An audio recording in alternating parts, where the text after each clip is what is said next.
4 hours later, 5 o'clock comes. And here he come walking in like Santa Claus. He's got an orange Nike bag, like from the shops. You remember the shops up the road? Yeah. It's full of cash. The whole bag is full of cash. And he points at me and Josh and says, come. And we go to the back private room area there they built. And he just starts pulling out bricks. And almost all the money's in 50s. And he's going, 1, 2. Me and my buddy, we making all of this money. Yeah, I know it's rude to be bragging. They never catching us slacking. Me and my buddy. All right, beautiful internet people. This is Art Parman with Justin Young, and the first guy from Kentucky to be able to spell PLO. So that's why he's Actually, I think that's Pat Madden might be able to spell it. I think that's the first word they learn. But he's got more money than me, so. Like when everyone's like a year, everyone like teaches their kid how to spell PLO. I think that's the first word everyone learns. Well, it's like my oldest, when she was learning numbers, she'd say 8, 9, 10, Jack, Queen. I was like, there you go. Now you're doing it. By the way, is she going to be a tennis star or a golf star? She kind of quit tennis. She was really good at gymnastics. She's given up that, and we're now into volleyball. All right. And she's... All right, you're I'm tall. hoping my youngest Lucy's tall. Plays basketball. Her hand-eye coordination is so good, but we'll see. Right. But, I hope they don't have my bad back. That would be good. By the way, welcome to Table One Podcast. Our second guest of all time, Len Ashby. Chino was the first, right? Chino was number one in our hearts and minds, but you could overtake him. Might be tough to top him. He's got more stories than me, probably. So normally, the way a lot of our podcasts have gone, granted, it's been a lot of just Art and I, but we try to talk first about how people first got into poker or first kind of gave up on the normal life and got into the gambling life. Okay. So start there, like age and like something that happened to you that kind of swayed you. I actually think I tweeted this story as far as my start in gambling. Kind of came on the golf course, really. I was always kind of playing some card games when I was young with like my grandmother and stuff, but nothing like real skill-based. But quit like most sports, like basketball. I was playing everything around 13 or 14 when I got into golf, and got good really quick. And I remember, so this guy, he like owned all the strip clubs in Louisville, him and his dad, and he asked me to go play 9 holes. And how old were you at this I point? was 15, okay. Maybe getting ready to turn 16. And we got on the first hole, we were just gonna play 9 holes, it was getting dark, and he's like, what are we playing for? And I was like, I knew he was like an 8 handicap. His name was Bobby. And I had like $5 like to my name. And I was just like, I don't know. And all I could think was, he's drawn dead. And he said, well, we'll play $5 a hole, birdie's double. I said, okay. First hole, short par 5, a birdie. He gets on 2T, he's like, press. playing for 10 now. I'm like, all right. 2's tough hole, I bogey and win the hole somehow. I think he makes double. I remember. And by the time we got to hole 8, I was up, I think, $60, and the hole was for 60. And we were playing birdies double. Oh, no. So it's a drivable par 4. I hit a perfect drive, and it was right up by the green. He hit about 20 feet. He missed. I made birdie. I'm up 180. We're going to the last hole. It's getting dark. We're not going to be able to play anymore. And he's like, press. And it hit me.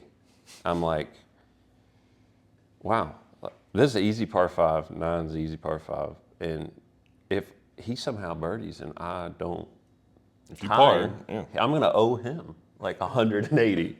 I'm like, oh my gosh. So I've still this day, I don't think I've ever been as nervous. Nerves in shaking a little in bit. a spot in my life.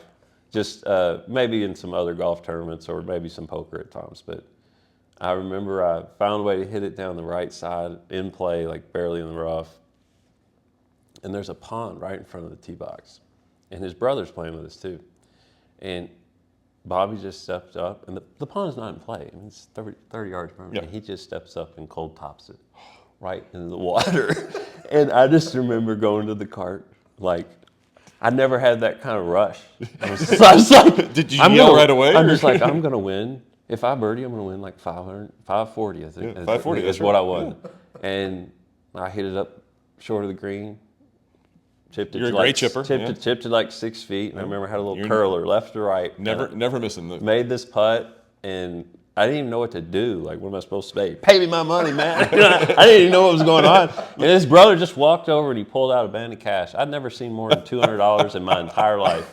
He pulled out like 10,000 and just whipped out 500 and threw me two 20s, and I just took it. My mom was 100 yards away in a car. My mom's picking me up. She was. She was picking me up. I didn't have my license.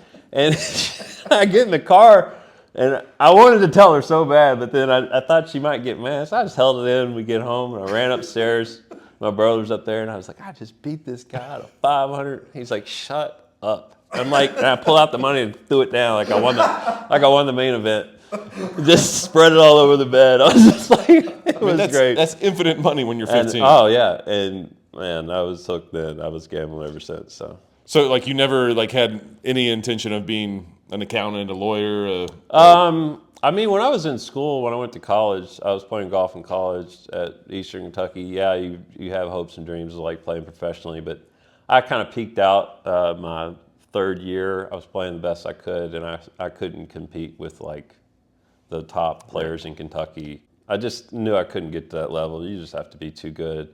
And I was kind of in the sports management major, which was like basically most high school diplomas. But Underwater fire prevention. Yeah. my last year is when I started playing a lot of poker there. I broke my wrist twice. So I couldn't even play golf. Broke it playing basketball, and then broke it again playing basketball. That's too long of a story. But anyway, so I was playing a lot of poker during that, and some pool halls around town there in Richmond, Kentucky, and had a fake ID. I would go to the casino some. Not to drink. This is a gambler. Yeah, Right? I was usually just playing blackjack with my brother or whatever. What was your fake ID name? Do you remember? No, no, this is another story. I had a real fake, right? And it Oh, said it's I was, Len Ashby? yes, and it said I was 24.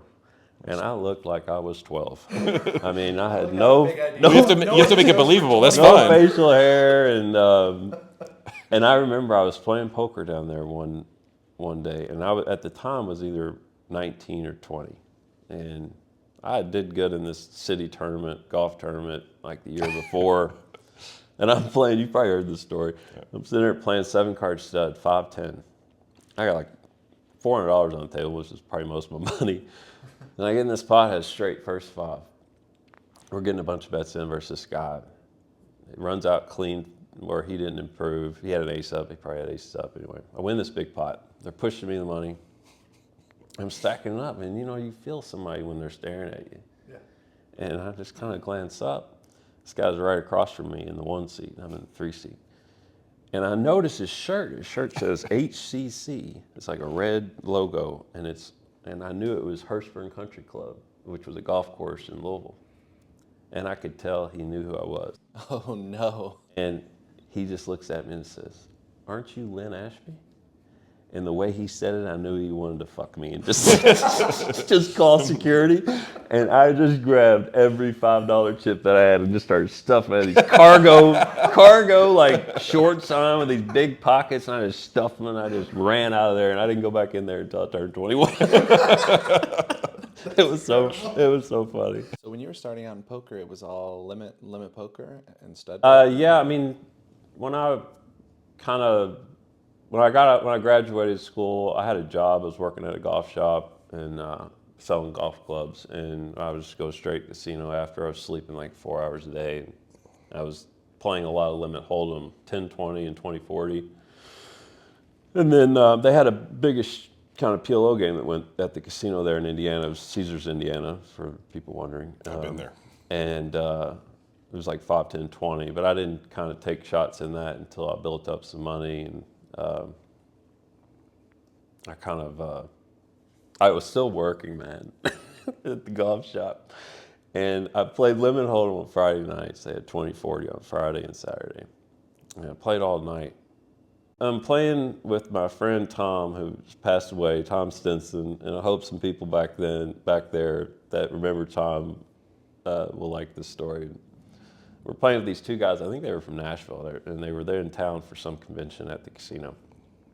And they were horrendous. I mean, they played every hand. They were completely drawn dead. I win like 4,400 in this game, which is 2040 is a pretty big win. And my biggest win for sure. The game's breaking. It's like 2 a.m. I got to be at work at 8 a.m. Tom looks at me and says, "I'll see you tomorrow." Like, good win. And I just said, "I got to work tomorrow, Tom." I said, "I may be here late at night. I'll work from 8 to 5. And he's like, "These guys are going to be here tomorrow. They're going to be here early." I said, "I got to work, Tom." And I'll never forget, he looked at me and just grinned and said, "I'll see you tomorrow." And I'm driving home. I'm thinking about this the whole time. I get home, go to bed for about 4 or 5 hours, get up, and I'm driving to work, and I'm just thinking about this game, you know? It's like, and I get at this stoplight, like in Middletown, in Louisville, Kentucky. I worked at golf headquarters there at this golf shop. And I'm like, I cannot miss this game. And I just start scratching my eyes. I want to look like I'm sick. Okay, so I scratch my eyes, get them all red, mess up my hair. And I'm like, I'm just going to fake sick and it's like act like I'm throwing up in the bathroom. I walk in the shop and I see Tim, my manager, great guy. And he just kind of looks at me weird and I just kind of blow him off. Go straight to the restroom. I slam the door so he hears it, so that he knows I'm in there. And I just start fake throwing up, coughing for like 10 minutes. I mean, it was Oscar award winning. I mean, it was brilliant. And I come out of the bathroom and Tim's like, "Man, you look terrible. You okay?" I'm like, "Oh, I'm sick." And he's just like, "Oh, we'll be fine." It was like middle of December. He's like, "It's dead Saturday, so just go. You're good. Just get out of here, Len." I was like, "All right, man." Straight to the casino. Got in the game. And I know I'm supposed to lose in this situation, right? But these guys were so bad. And I remember I won over 6,000.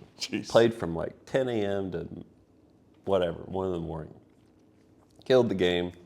And I knew at that moment that I had to kind of pursue poker, I think. I really think at that moment was like, that was my defining, That's a good one. No, that's absolutely perfect. So what year did you actually move to Vegas? Because I feel like we got there close to the same time. Yeah, it's been, I want to say it was 2011. Oh, okay. You were after me quite a bit. Okay. 210 or 211. Well, I guess you guys had a lot of like nice PLO action in Kentucky where you didn't Well, really need to. We had a really good game in Indiana. We played just twice a week. There was another game that was a little bit smaller in Evansville, Indiana. Casino Aztar. I would go to on Mondays. I would drive 2 hours and 50 minutes to play a game that started at 10 a.m. and it would break at 5:30 no matter what, pretty much every time. So I was driving 5 hours to play for 7, basically, or 5.5 hours drive. But I'm not kidding you. I mean, I might have lost 4 times in my entire life there. I mean, it was just, I always tell people, if 2,200 was laying on the ground, would you pick it up? You know, would you drive an hour to pick it up? I mean, that's basically what the game was. So, but the game we had at Caesars was, same kind of group of players. Had some good players that eventually kind of played for a couple of years there. I was like 24, 5 years old, 6, 7. Everybody else in the game was 70. And it was just a very no-risk game. But there were some still pretty good players that played from this game that were older. They were kind of tight, and I could just kind of do what I wanted in the game. What game was that? We played, when I first started the game, it was 5, 10, 20. And then, PLO, right? Yeah. That's a big game. It was All right. quarter or 20 on the button, but then for about a 3-year stretch, we played 10, 25, 50. Wow. And then we lowered it to 5, 10, 25, but it kind of played basically the same size. It was basically limp, I would raise, and then fold, call, and that was the game.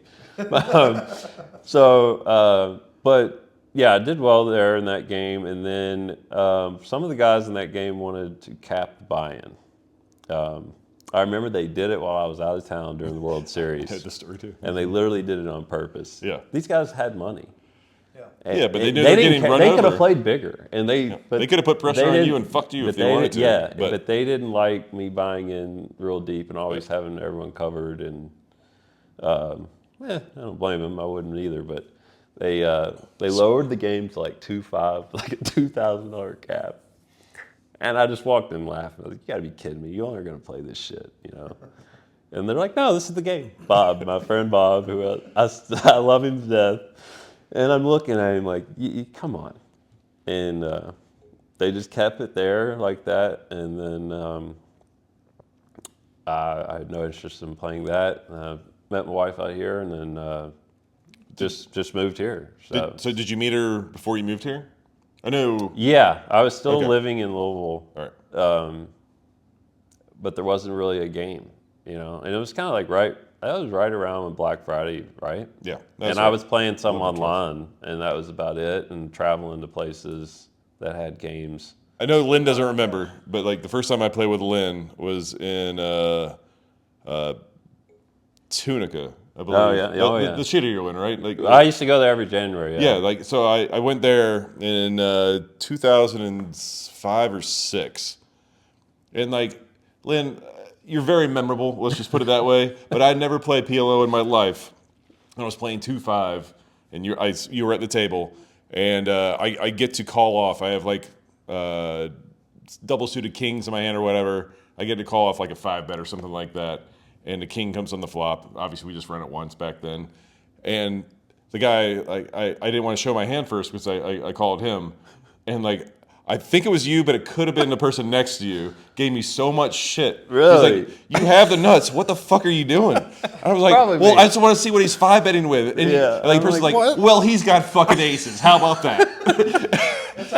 The whole room knew it. The whole room knew it but you. Yeah. And I was like, "This is the first time I've ever played PLO. I'm so sorry."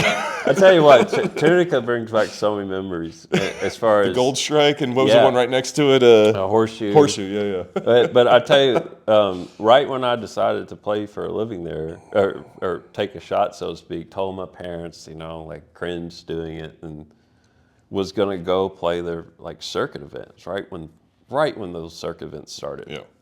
And I went and I took about like 40,000 with me or something, 30, which was a lot of my money. It's probably, I'd got a car, bought the car, and then had an apartment, and I left like 20 at home or something. Anyway, this is probably 2004.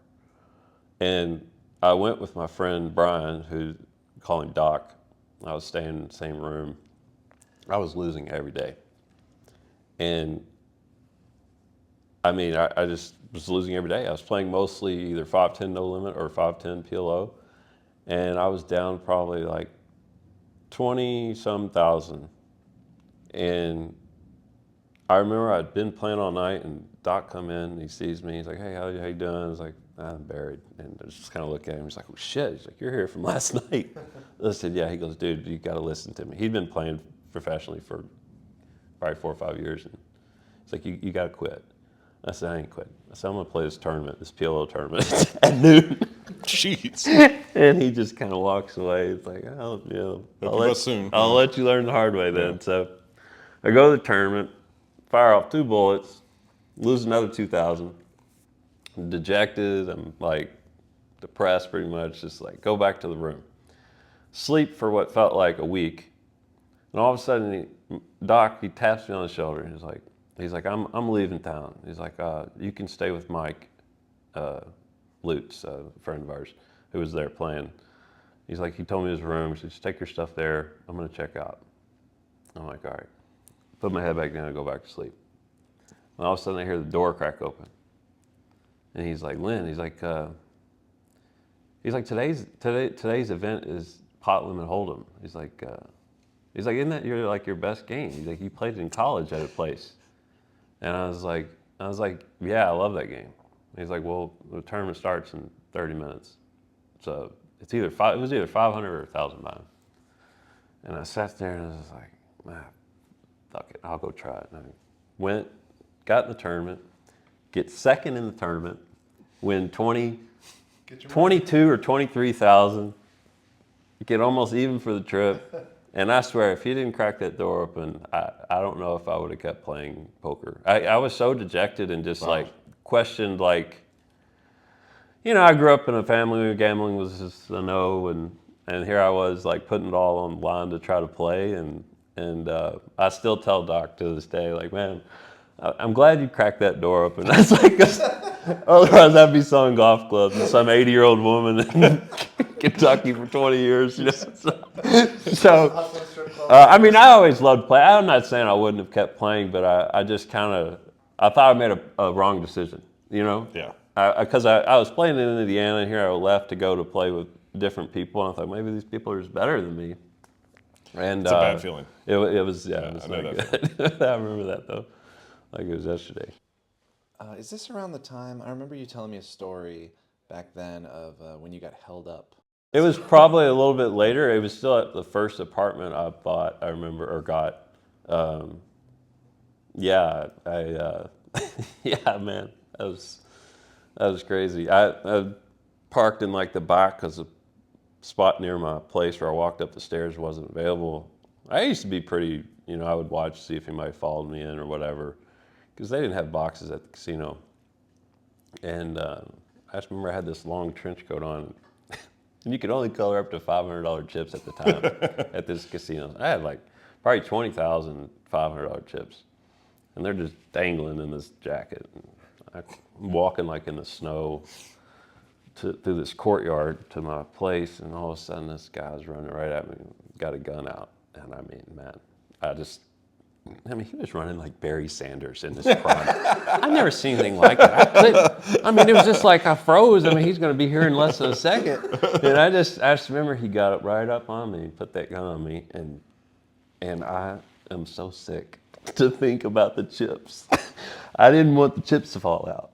So I took my left arm and like held the pocket together as I went down to the ground, and then reached Gave him the wallet. and then reached in and gave him my cash. Yeah. Oh, And oh my God, I'm so I sorry. bet this guy at the lottery, I had two things of cash. I had like some like hundreds that were like 1,500, and I had some small bills. He got the 1,500.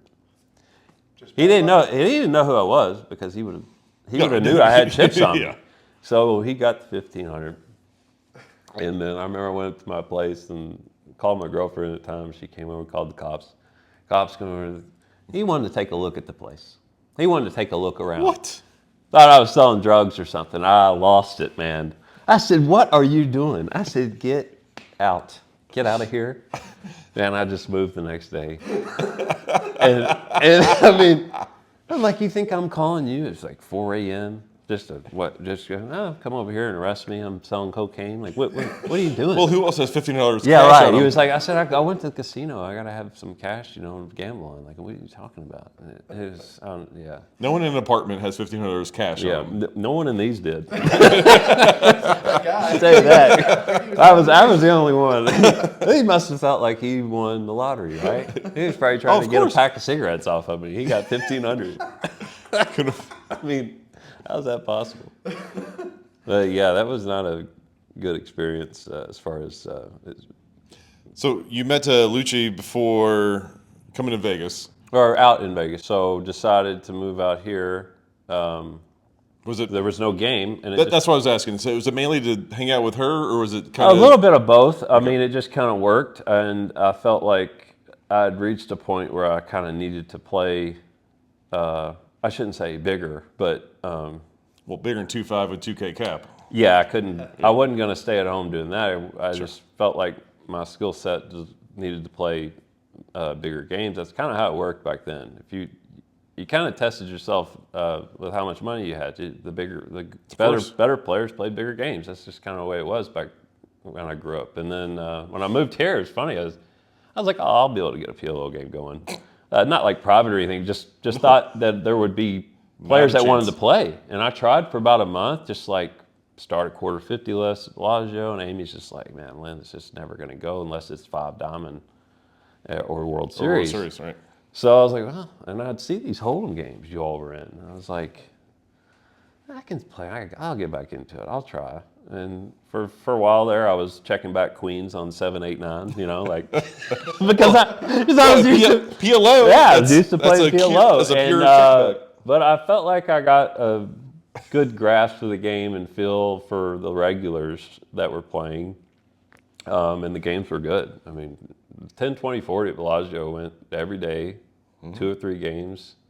And I felt like I could hold my own. I felt like my instincts always were really good in Hold'em. I knew I made a lot of mechanical errors like pre-flop and sizing and stuff like that. Felt like I could get away with it in certain spots. But I loved Hold'em. I still do if I'm playing it a lot. But the last like 5 years, I just kind of haven't. I just kind of lost interest in it right before COVID.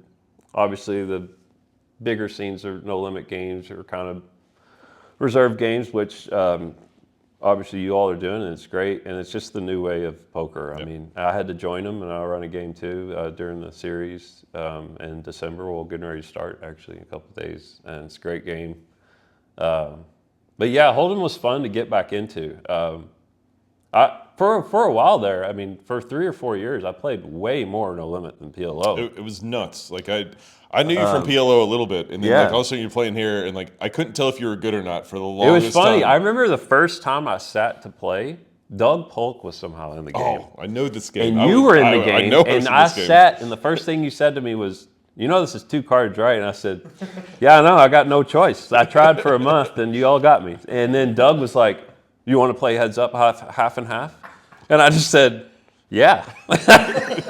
Didn't have a clue who he was. And then he shared his screen name online, and did a little Google, and I was like, "Yeah, let's go." And I knew he didn't play any PLO, and we played for 3 days basically. Sometimes we were 3-handed. I remember Paul Taylor joined us a couple times. Paul, Paul's great. And I'm sure Doug still remembers playing, because I remember he played this hand versus kid Matt, my friend Matt that was in town. It was just an insane hand, but I know Doug remembers that hand. But yeah, that kind of got me into No Limit, and played a lot. Obviously, I love to play, so those games are great. And I was glad I kind of got back into Hold'em. For a while there, I preferred, if I was going to play big, I preferred playing No Limit as opposed to playing big PLO. I felt like when I played big PLO, sometimes I was just a little too cautious and didn't kind of like maximize hands enough. And in Hold'em, man, I loved it playing some big Hold'em. It was fun. Oh, those were some good times back then. Oh yeah. Those games are great. So, okay, you got here with Lucci. You had 2 beautiful daughters, I believe. That's right. 11 and 8 now. It's fantastic. So, what's your day to day now like as a professional gambler / dad? Still play a lot. Try to help out some, pick them up from school every once in a while. I play probably more during weekends. We usually get like quarter 50 going at Aria most Thursdays or Sundays. Not sometimes it's drier, but it's helpful during like football. So usually try to play those nights and try to balance everything out with their schedules, whether they have when she was doing gymnastics. I mean, we were going to Reno for state competitions. That was fun. Were you up in Reno? Did you make any sports bets? Did you find a good PLO game? Oh, but I did walk by the poker room, and I just thought, man, if I ever go broke, I can come here. I've heard that from multiple people. I looked at this game and I thought, man, I actually played up there. They used to have those cash game series that Jimmy Haruka used to run. Yeah. They were called something specific at the Peppermill, and then there was. It was at Peppermill, yeah. It was great. Jimmy's was great. He took care of everything. Oh, it was Jimmy. Okay, yeah. He plays limit hold at Bellagio a lot. He's a good guy, and Danielle went up there. Dan O'Brien went up there. Like there was a lot of people who would go up there. Me and Matt went up there when I went up there, and Piano Mike, and we were playing. It was just No Limit. Well, and Piano Mike's action, huh? And it was, oh man, I saw Mike the other day. He was at Aria. He was in town during, I guess, the end of F1, or maybe. Say Mike. Sorry, I'm sorry. Love you, Mike. I do love Mike. Man, let me tell you really quick. There is nothing better in the world than either playing a 4-bet pre-flop pot with Mike or watching him play a 4-bet free. The intensity is second to none. Honestly, like if I was close to a decision on the river against him, I would purposely check raise him if he was bluffing. Just look at his face. The squirm, man. I remember he asked me about a hand I played versus him for like 3 months, whether or not I had it. And the bet on the river was like 1,800. Finally, I just looked at him and I was like, Mike, I had 2 5s. Nothing. I had 5s. Moore's like 986. And I was bluffing, and he just goes, man, okay, thanks. Thanks for time. Sorry. That's the best thing about poker, though, for me, is the characters you kind of meet. Pros, non-pros, there's some wild people out there you meet in poker, man. They all have similar stories. I mean, not all of the younger guys, but like, guys our age and older basically have very cool stories getting into poker, kind of giving up on real life. I don't want to put too fine a point on it, but like a lot of people could have been lawyers, doctors, stockbrokers, whatever. Like, there's so much brain power in professional poker right now. I do think it's a kinda rarity sad. to kind of play as long as like you have and I have. I mean, I can name up 50 people that I don't see anymore. Yeah, and a lot of them, it wasn't because they went broke. They just kind of lost interest, or they gravitated to something else, whether it can be related to gambling, whether they went sports betting avenue or crypto or anything. Some got jobs, whatever. They just kind of got. Yeah, right. Yeah. Yeah, like got kids, got more serious. Yeah. Like, your bankroll needs to be It's attached. definitely rare for people to play, or even just kind of love playing so much that they can, because it hits you hard. I mean, there's some crazy ups and downs in poker, and I've heard. you have to be able to take it, man. And I love that part about it. I tell people all the time, I love losing when I'm playing poker, and I mean it in a weird sense. Like I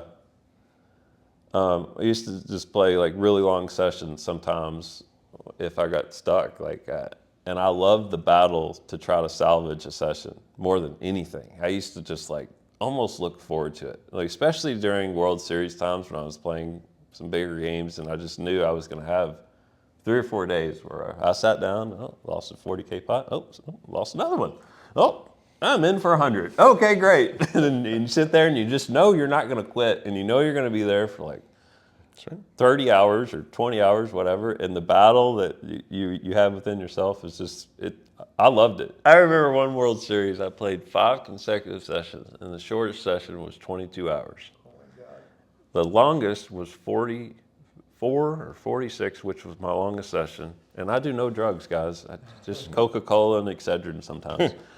And I think Brian Oaken was in that session, the one that I played probably beat 40 you. and beat me. Yeah, I believe that. Yeah. And He's a we, sicko. it's unbelievable. We were both buried. I was buried a huge number, and I almost got out. And I just remember it was in Bobby's room, and I remember I was so dead. Like you kind of go. I used to go in peaks when I played those long ones where I hit a wall at like 20 hours, and then if I got to 24, I was good to go for another 12. Somehow I got to 40 something, and I remember I just got dealt in, and I couldn't peel my cards.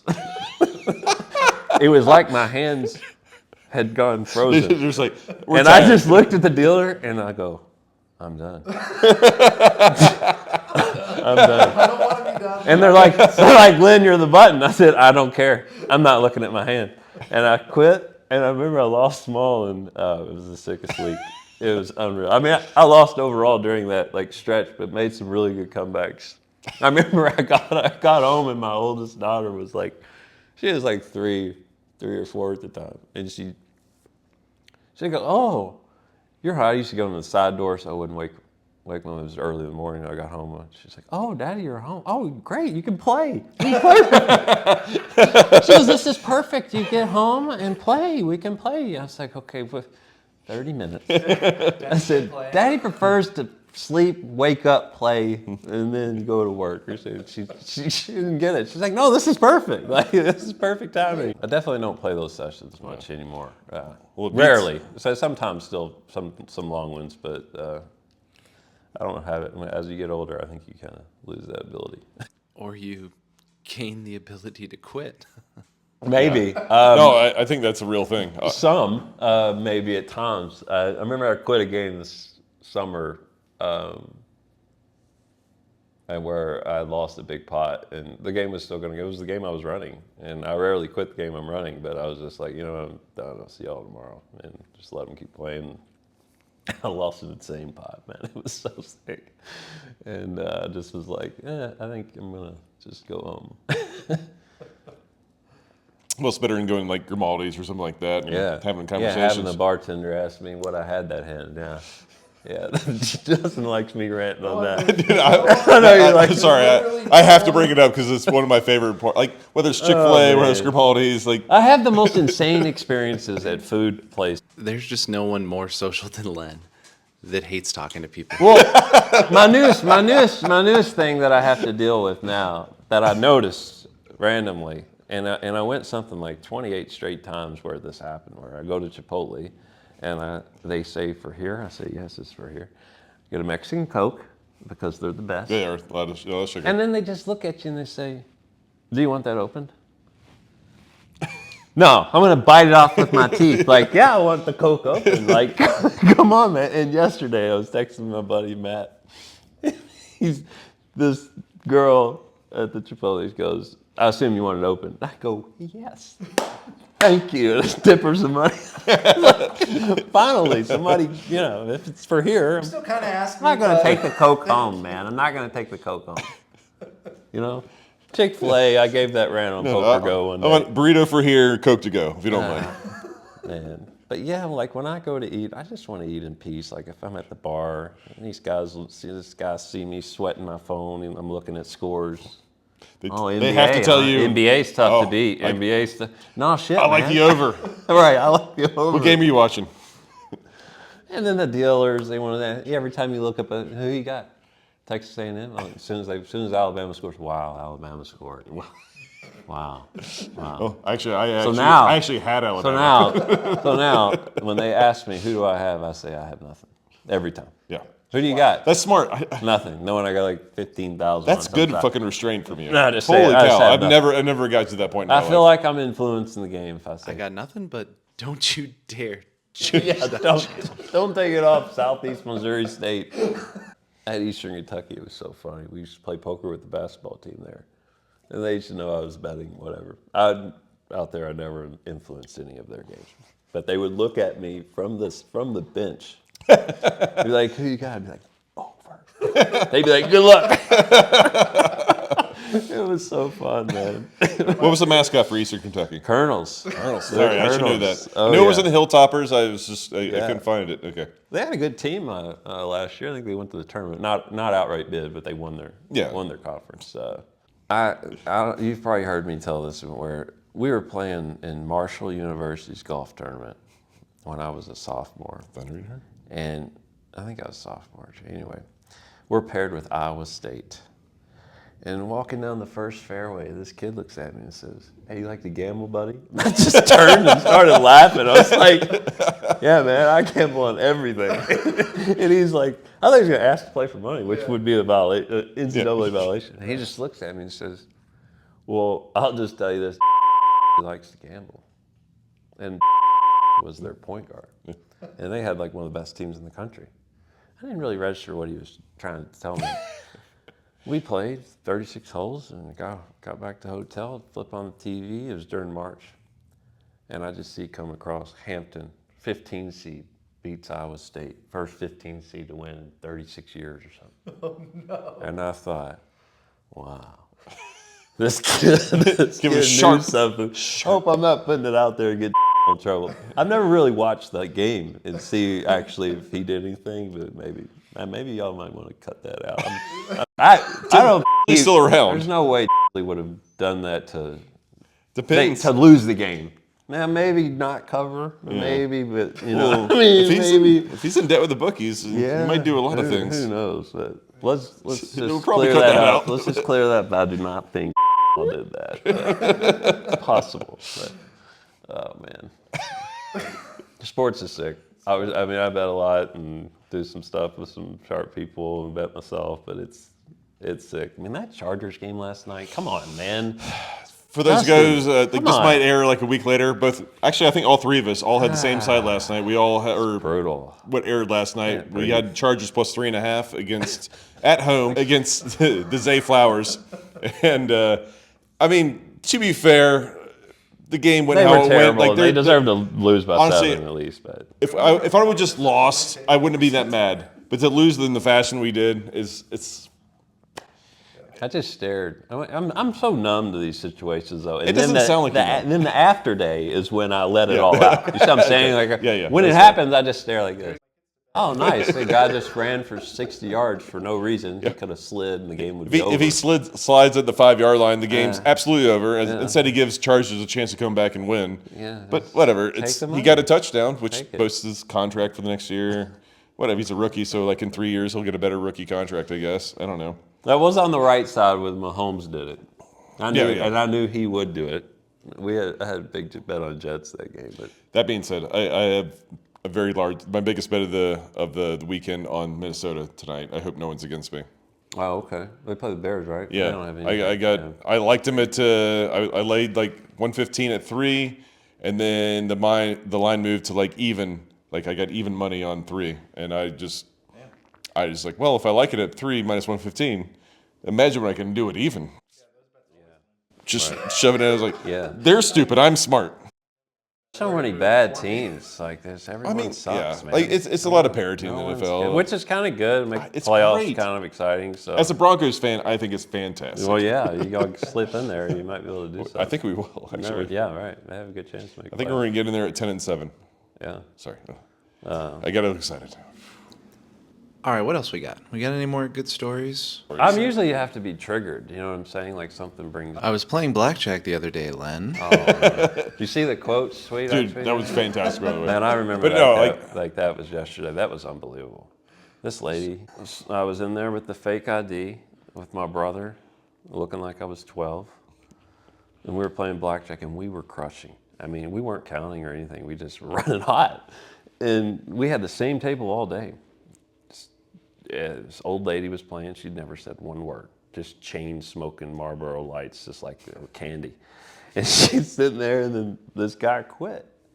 This guy steps in. He's got his cowboy hat. We're in the middle of nowhere in Indiana. You have to understand. Picture what I'm trying to visualize here. Pretty sure I've been what like these the same people thing. look like. Okay, so. And yeah, and this is just like Len with the cowboy hat. this is his like second hand dealt, and he gets dealt 20, 2 face cards. Dealer's got a 5 or 6, and he just looks at the dealer and says, "I want to split." And I go, "No, you don't." He goes, "No, I want to split." My brother's like, "Dude, we got a good thing going on here. We're all winning. Don't mess up the shoe. Come on. You don't want to split." He says it again to the dealer. "I want to split." She's grabbing the cards. I'm like, and this old lady that was sitting there, she weighed about 80 pounds, smoking, drinking, leans up, says, "Sir, if you had a 20-inch cock, would you cut it in half?" And he looked right at the dealer and just goes, "I'm good." And everybody thinks I'm making this up, but I promise you, I swear on my kids, that this exact thing happened. And man, it was just so funny. And we just kept playing. I remember I crushed that night. And I remember I was walking to the cage, the security guy asked to see my ID. Oh. And I got nervous. But it was such a good ID. Like, the guy who made them in college, his mom worked for like the DMV, or whatever. And he would go and see her and steal the laminations that you put on the black. That had yeah. the, I mean, it So looked they perfect. decided, like, He could have said I was 30, and this guy could have never questioned it, you know. And I'm just like, "Dude, I'm trying to get out of here, man. Like, I'm trying to get out of here. Can I leave?" And he's like, "Yeah, you're good. You're good." I remember this one security guard at this casino who they'd always check when you came in, and I was going a decent amount when I was underage. And it said I'm 24, and I remember like the day after I turned 21. I'm walking in, and Real he ID. grabs my ID, and he sees it, and he just looks at me and goes, "Oh, happy birthday." And I go, "Yeah, 21. It was so funny, man. He liked me. He didn't care. It was kind of, It was sick. And then and one time I remember I was playing Pagao, and there's no jackpot like we had out here where it was profitable. I was just gambling, playing. Yeah. And I kicked it up and was playing like 20, and I get completely buried. I'm like all in for like $900. And I'm still in school. And I played a 20-hour Pagao session. And this pit boss, this Asian lady, was there when I started the session. She had gotten off work, and now she's back. And I'm still sitting there. And she's like, "Hey, are you still here?" I'm like, "Yes." Like, I don't want to talk. It's like a bartender at the Grimaldi system. Let me dust the rest of this money, man, you know? It's my personal hell. Yeah, and she says, "Well, you don't have a card? Like, you don't have a player's card? Like, we'll get you a room. Like, you've played a lot." I go, "I'm good." She's like, "No, give me your ID." Oh no. And I turned to her and I look at her and I said, "I'm good." And she looks at me and she knew 100% what I said. I mean, I had like no facial hair. She goes, You're like, I'm good. She goes, she's like, okay, good luck. I'm like, thank you. Yeah, I dusted it. Drove back to Richmond, Kentucky, and that was it. Built it back up. Playing No Limit versus the basketball players. Yeah. Oh man, those were the days. That was great. It was fun. Pagao's sick. I mean, the jackpot got up out here. Oh yeah, didn't a professional poker player win it for like $500,000 or something? Yeah. I was playing it, and I was getting so tilted with the dealers, like in the pit balls. I just don't understand it. Like this dealer looked at me when I was playing the Pagao at Caesars, and told me that, "Oh, you needed my 10 for a straight." I looked at her and I said, "Yeah." I said, "Yeah, I know I need a 10 for a straight." It was so funny. And then the dealer got dealt queen high Pagao.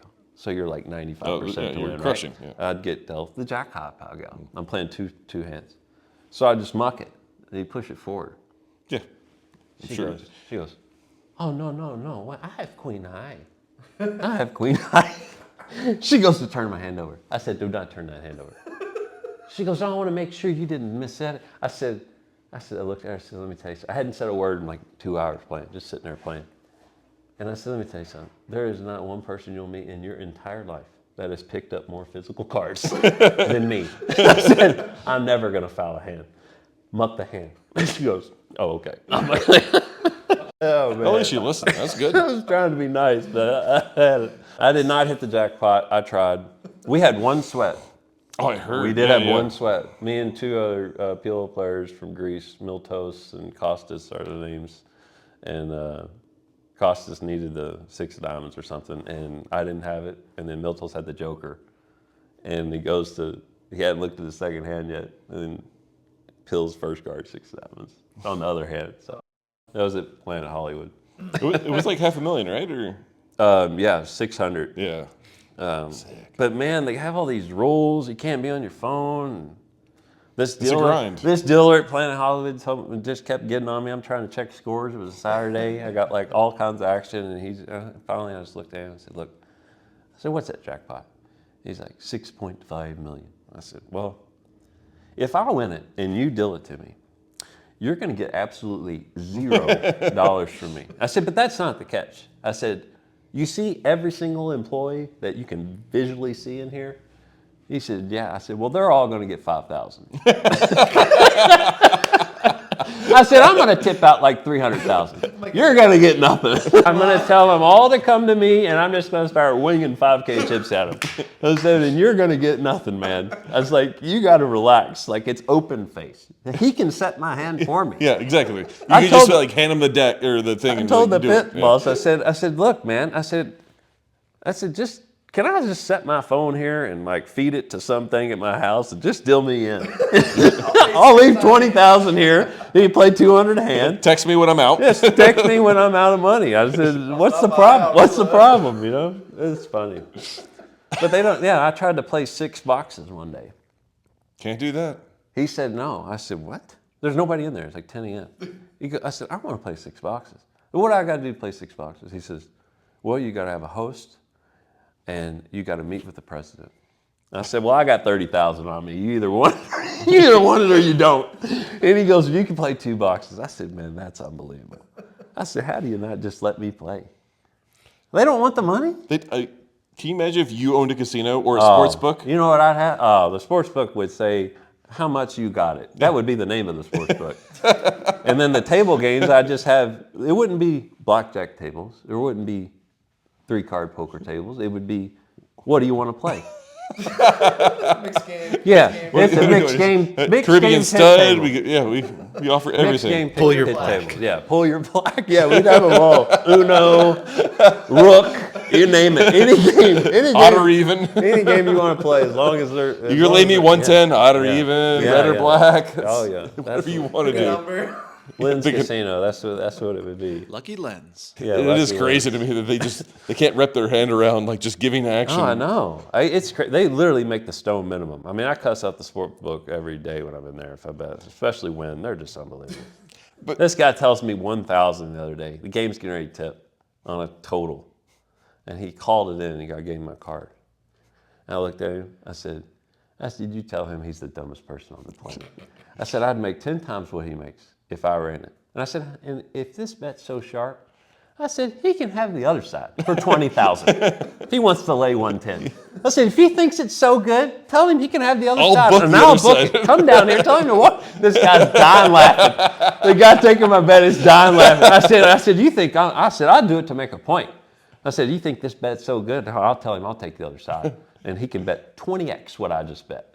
And he just looked at me, he goes, well, you got 1,000. I said, I know I got 1,000. So funny, man. They just corporate, the gambler's gone that run these places. right. You know what I mean? It's just kind of like No poker. billions Kind of like anymore, poker we were talking about, just like the flood of just people just corporate. And I look at the some of these no limit grinders and whatever, and the way they conduct themselves as a poker player, they're that corporation of just like, okay, what do we do? Get guaranteed money. Oh, I move on this guy's left, and I quit and come back in 2 hours where I can buy him the minimum. I mean, come on, man. Oh, the rakes do win? Okay, I'll play until Right, then, yeah, and I'll get yeah. up and I'll go to this table, and I'll play for... I mean, oh man, it's incredible. I just laugh. I'm glad I've never kind of been in that kind of mindset. I just don't have time. Well, if you were, and I like to think if I was, we'd be in different careers. For sure, yeah. We'd be doing something, I don't know about better. Yeah, or I'd rather whatever. make a We'd be- guaranteed living doing something I liked, or just or where I didn't care. But part of what we do is knowing that we're going to lose a lot, and it's kind of Yeah, fun. right? Losing's No, for okay. sure. Losing It's is okay. fun. Yeah, you just gotta wake up and do it again, and hope to win the next time. It's the theme of our podcast. You know the quote better than anyone. Best thing in the world is gambling and winning. Second is gambling and losing. It's literally Yeah. like what we abide by, and the people that don't understand that, those are the people that destroy public games. Yeah. Yeah, and all gambling. And all gambling, true, but it's No, yeah, and I think you all got a good thing going. The game you guys are running, there's a fun vibe and environment, and it'll grow. And it's good that those games exist for people that are getting into new poker that have money and want to play a decent sized game, and they don't want to be in that environment in a casino that some of these people represent. I'm not saying all public is like that. No, I'm not it's trying not. to, It's I'm not. not And it's knocking not. all of it, but sometimes you see some stuff you cannot even believe is going on. I'm still a big believer, public games are good. It's good to have agree. that kind of but two guys. ecosystem. But and poker's so popular right now, it's kind of almost a second boom. I mean, tournaments especially. Oh my gosh, true. It's just insane. I don't know how anybody plays them, but I played my first one during that PLO series, the first one in like 3 years, and I wouldn't. I may take 5 years off. Are you still commentating on the final tables and stuff? I did I did like the 100K day 2 on YouTube, and that was fun. Did it with Brent Hanks, and I think, and I said this to him after. I said, if you want to make kind of things be a little bit more popular with PLO, they need to stream day 2s, day 1s, when there's some play. A lot of these final Action. tables is 30 big blinds, 20 big blinds. It's like, well, you guys get kings, got open, I got to fold. And I'm just like, what? Like, there's just no play, and it's kind of boring. That 100K had a lot of play, though. Yeah. The final day took forever, and I knew it was going to, so I turned Which down is the why final they don't want to do it. I turned down the final day because I knew the lineup, and I thought, okay, Ike, Chidwick, Blesnick. Oh, okay, this is going to be 13 hours. I'll pass. But it's fun to get in there. To your point, yeah, though, right. like- I can't talk for 13 hours. It's fun to get in there. I've done a decent amount of them. You know, and I don't speak the whole tournament language and GTO and like, but I think I play the game fairly well and can kind of dissect some hands decent. I usually know a decent amount of the players, so it's fun to kind of give some stories on Sean Winter and his golf game, and Blesnick and his Sports cards. sports cards and online play and stuff. And whatever planet he's from. You know, right? Oh, man. Can't tell anyone. Well, it's a different planet than Sean Winter. I know that. That's all I know. Look, Sean's 30% alien. I don't care what anybody says. I bet that. I for love all in. Sean. I love him. I consider He's him one of my great. better friends. Yeah, he's great. He's 100% alien. Yeah, and he's quite the poker player. He's always been he's very fantastic. good.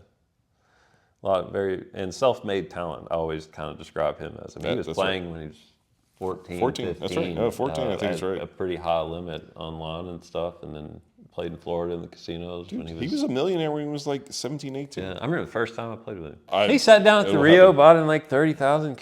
Who is this kid? What are you doing? look at him.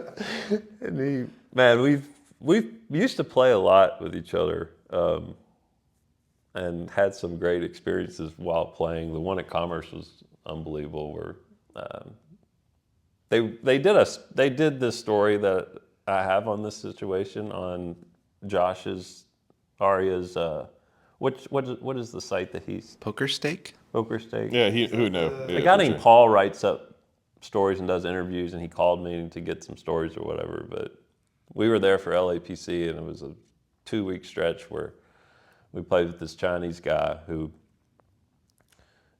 called the story that told it was titled Two. We were playing with him, and he just kind of went busted and looked at me and said two. And I'm like, what? And he's like, he didn't speak much English at all. He come over, he take out 4 or 5Ks off my stack and says, 20. He wanted 20,000.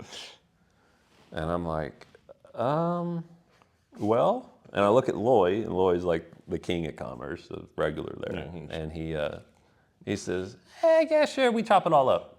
Anybody who pro, chop it all up. So I get everybody in a group text, I give him 20,000. Well, that 20 ended up going to about 200. He ran it up, or you just kept giving him 20? We kept giving him 20. Oh, This story is forever. Like so much I went know this- involved yeah, with this 2-week span. Like he showed up in a brand new Bentley in the valet, and JC Trans texted me, H, you just showed up in a Bentley. I'm like, yeah. He owes us all. owes me a Bentley. He owed me. I had the biggest chunk that was owed, and then it was split up amongst about 10 people at one point. And then he owed Josh Ledeen 60,000. He came in and wanted to play open face and bet on his buddy. He kept telling us, this is small money. And we were just like, man, like, so then he tells me, this is so funny. He tells me, your money Tuesday. I said, okay, Chu. I believe you. So we play next to Jace. He doesn't come in. Tuesday comes along. We're playing at the front table by the smoke room. I mean, that place is just so great. And we're sitting there, and somebody says, he's walking in. I go, really? I said, okay, nobody say a word. Let me handle this shit, okay? So I kind of turn, and he's walking in, and I look at him, and I go, huh? And he just grabs a chair and puts it in the game and goes, huh. And I go, what? He goes, 2. He looks at me. And I go, hey, shoot, man. I said, come here, man. I take my phone out. I show him a picture of my kids. I go, hey, shoot, I have kids, man. This is too much money. You understand what I'm saying? And he smiled. He goes, 5 o'clock. 5 o'clock, you have your money. 5 o'clock. And I go, okay. I said, but we're going to wait till 5, okay? He goes, okay. He leaves. 4 hours later, 5 o'clock comes. And here he come walking in like Santa Claus. He's got an orange Nike bag, like from the shops. You remember the shops up the road? Yeah. It's full of cash. The whole bag is full of cash. And he points at me and Josh and says, come. And we go to the back private room area there they built. And he just starts pulling out bricks. And almost all the money's in 50s. And he's going, 1, 2, and he's paying off, it was something like $250,000. He pays it off, and I kind of look in the bag, and he's still got like 50 left. And I go, let's go play. So we kept playing, and it was the best game, and so many outrageous hands happened, and Sean was there for a lot of them, and so was Andy Andreevich, Matt Greenwood, Lloyd played a lot, Ryan Gorgano, I always spell his name wrong, Trinidad, we call him Ryan Trinidad. Yeah. And we played around the clock. I think I slept, I don't even remember sleeping. For 11 straight days, we played at least, and it was incredible. And I remember I took a decent amount of that cash home, a lot of the 50s. We funneled some of them out through the cage. And I gave them to my wife some. I said, I got a bunch of 50s. Just deposit some of them, spend some of them, whatever. One day she texted me, she says, one of these straps had a 20 in it. And I said, that's okay. He can owe me 30. I said, that's okay. We'll let it slide. She had no idea we're loaning this guy. We didn't even have his phone number. 200,000. Can't tell Lucy you're loaning some guy 250,000. We had no contact with the guy for 2 weeks there. He had one guy in there that he talked to named Kenny, not Kenny Tran. And so we were tipping off Kenny. Kenny was playing smaller games. We were giving him money just to let us know when he's here. Here's 500. Man, it was the wildest thing. It was so much fun that 2 or 3 weeks. I think it was 2000 and maybe 17, 16. It wasn't that long ago. It was 6, 7 years. It was one of the last years LAPC was really good for cash games. Yeah, that sounds about right. And man, was it good. Anyway, Chu, if you're out there listening. H2, come out here. You'd like it. Len's good for at least 240. We were doing everything. We took a picture of his jacket, found out the brand. It was a $6,800 jacket. Oh my gosh. So we're like, he keeps telling us small money. I'm like, I believe him, man. And then we found out from Chinese Jackie that plays sometimes with y'all and plays with me.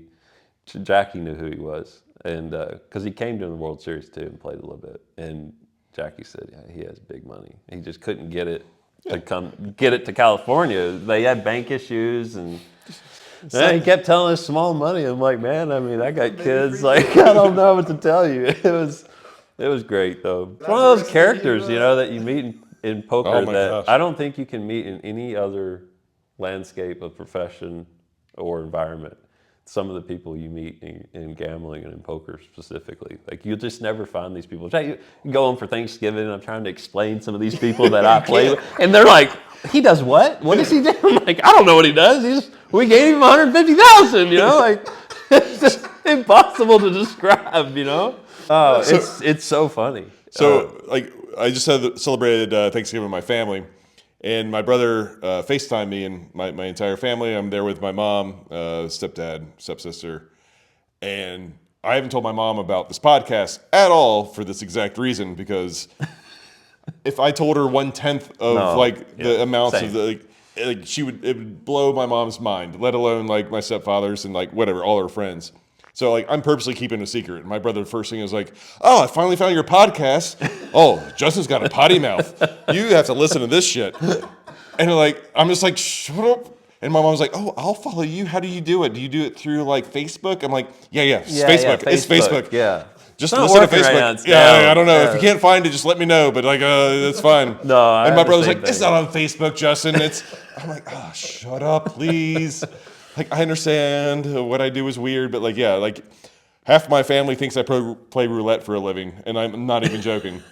No, I've had some amazing interactions when someone finds out you play poker and what they say. It's just we had a whole little bit that we had where we were like, what do you tell somebody when you don't want to tell them?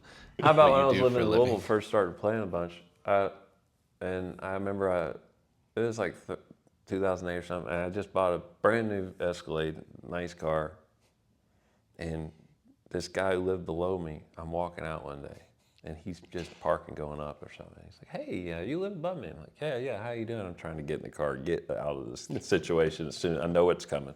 Oh, wait, what do you do around town? And I just randomly say, I'm a stock trader. I just trade out of the house. He goes, oh, well, I've done that for the last 25 years. You can't do that shit. You have to make something super boring. And I know nothing about trades. And I just go, market's kind of great right now. I got to go, man. Buying, selling, trades, I bears, look out my bulls. door every time I would leave, make sure he's not around, and then I go to my car. Buy Cadillac stock. Buy Cadillac. Buy Cadillac, yeah. Oh, man. It's so funny. In the previous one, I told Art, and I was like, my go-to is engineering, because I used to be an engineer. It's super easy in case someone brought something up. I'm like, oh, I can at least talk them down. And then I said, I'm an engineer. And they're like, oh, where at? And I was like, the Bellagio. And they're like, oh, you mean for the fountains and stuff? And I was like, panicking. I was like, no, for refrigeration, air conditioning, stuff like that. And he's like, oh, all right. Good to see you again. And they just bounced out. No one wants to talk about that. You got to go back to talking about selling golf clubs or something. Yeah, right. Well, even that, I'm sure they pull them aside. I could talk about selling gloves. Man, pick when I worked there 13 months, no one sold more than me. Just so everybody knows that. I led every month. I knew, by the way, the guy walked what handicap he was.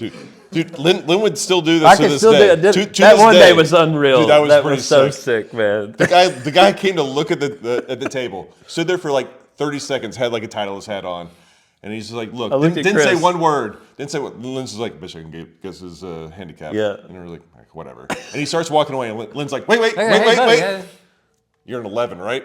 He's like, what? 11 handicap. He's like, yeah, like a 10-8. I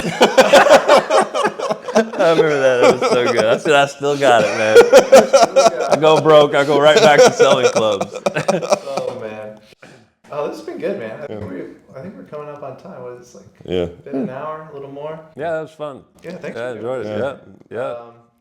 Where you want people to follow you and direct message you for Chick-fil-A and shit? Or? No. I am on Twitter sometimes. I give some. I'm not involved as much as I maybe. Sometimes I am. He's a great Twitter follow. He still is a Twitter. I try to tweet like I talk. That's what I try to tell people. So it's tough. You need to do the videos more. comments, You no need to do the period. videos more instead, like the Will Jaffe stuff. Oh man. Well, he had a problem. He had. Well, we won't get into Will, but. I probably a lot of people tell me I should do some of my rants and film them. What's your Twitter handle for this? Zen of Len, which is also a funny story. I'll tell that one real quick. There's two things about my Twitter that are funny. My name is Zen of Len. No, I did not come up with that name. That name was originated by Tony Gargano. We were playing PLO, and whenever my Twitter started, 2009 or 10, I think. And Ben Lamb and Keith Gibson, I think, and somebody else, and they said, Len, you got to get on this Twitter. You would be hilarious. And I'm like, you got to pay me. And they're like, Ben's like, okay. I'm like, you're going to pay me to tweet? What do I do? Just write thoughts? He said, yeah. He goes, I'm going to give you $25 for every time I like one of your tweets, and you have to pay me $15 if I don't like it. I made $85. I made $85 on the summer. And Tony came up with the name. He wrote down 4 names, and then they voted on the name. And they voted on Zen of Len. And then my profile picture is me winning a tournament, which is a troll. Yeah. And it was at Commerce, a PLO tournament I won a long time ago. It had a huge field, like 44 players or something. And I was an egg forever. And they told me, somebody's like, well, dude, you got to get a picture. And people replied, yeah, we don't even know who you are. We need to know. I said, okay, I'm a tournament star. Yeah, put my tournament picture up there. So I need to change it. I had hair. I have hair in the picture now. Now everybody's seeing I have no hair, and so I need a new photo. Maybe y'all could find one for me. I'm sure maybe one from this stream would be all right. But either way, guys, definitely follow Zen of Len on X or Twitter. I'm not calling it X. Anyone that wants to play high sex PLO, reach out through him or through us. We can hook you guys up. And for our game specifically, Art? We make all this content. We don't charge you anything for it, but it's not free. We have something we call the Degenerates Agreement, You gotta get on your social apps and YouTubes and Spotify and just follow us at Table One Vegas. Anywhere you get your social shit. And yeah, that's pretty much it. Yeah. Thanks so much for doing this. Yeah. Appreciate it, Lynn. Enjoyed it. Yep. See you, boys. Yep. Me and my buddy, we making all of this money. Yeah, I know it's rude to be bragging. They never catching us slacking. Me and my buddy, we working hard for this money.